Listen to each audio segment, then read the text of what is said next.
Today we will be transfecting the Caki1 cells obtained from ATCC. We will be using a transfection kit manufactured by Altogen Biosystems. In this tutorial, we use a 24-well plate. Transfections can be scaled up or down based on plate surface area as described in the corresponding transfection protocol, which can be found at altogen.com.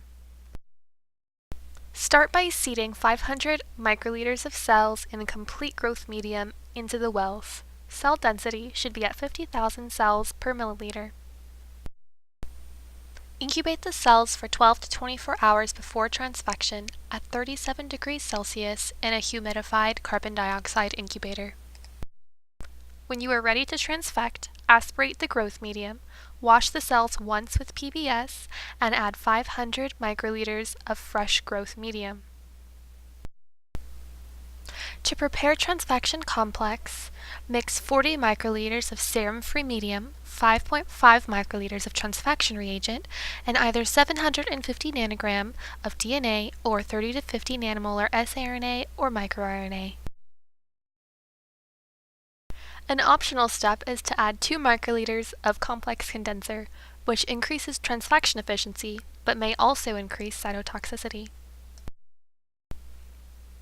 Incubate the prepared transfection complexes at room temperature for 15 to 30 minutes. Add the prepared transfection complexes to the 500 microliters of complete growth medium. Once you have treated all appropriate samples, incubate the cells at 37 degrees Celsius in a humidified carbon dioxide incubator. Assay for phenotype or target gene expression 48 to 72 hours post-transfection.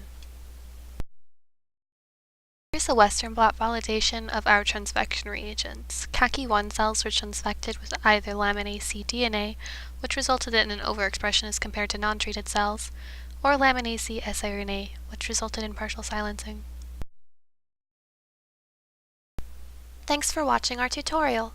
For more information or products, visit us at altogen.com.